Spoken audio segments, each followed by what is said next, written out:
While I'm sitting here in the living room this morning is to worship with all heart. Psalms 111 verse 1 says, "Praise the Lord. I will extol the Lord with all my heart in the council of the upright and in the assembly."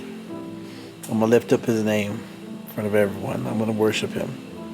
Psalms 27:8 says, "My heart says to you, seek his face. Your face, Lord, I will seek." And so, in these passages, I'd like to encourage you to worship Jesus during this 21 days of prayer and fasting. Any man or woman on earth who is bored and turned off by worship is not ready for heaven. It's A.W. Towser. And so, you know, John 4:24 says, "God is spirit, and those who worship him must worship him in spirit and in truth."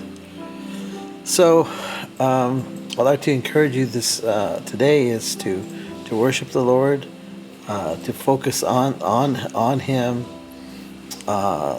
to think about all the positive things that he's done in your life, and to thank him for that, and then to worship him for who he is, and for what he not only for what he's done, but for who he is. And then I'd like you to think about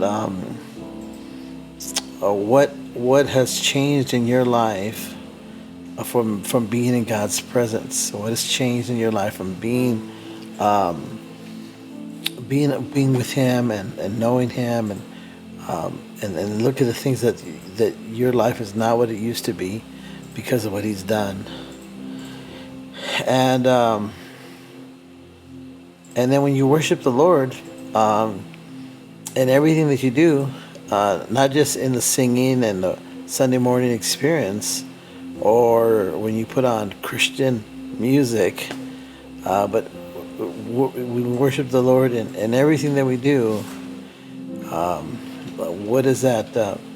How does that make you feel, and how do you think that makes God feel? Like when you're doing your job, today when you get ready for work, you're saying, "Hey, I'm gonna do this job today for the Lord." And how does that, at the end of the day, how does that make you feel when you said, "Yeah, I did this unto the Lord"?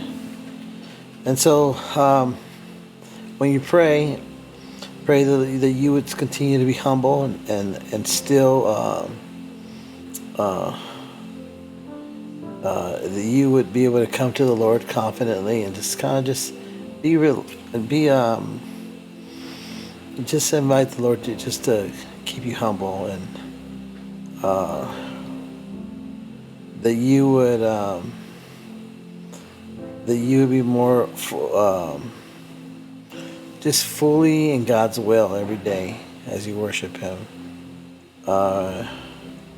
and that everything that you do and all the things you do today would be your active worship to God. That, for example, today you might not sing a song, but you could still worship the Lord in everything you do, how you treat your wife, your children, and that's just a beautiful thing, that our life is our act of worship.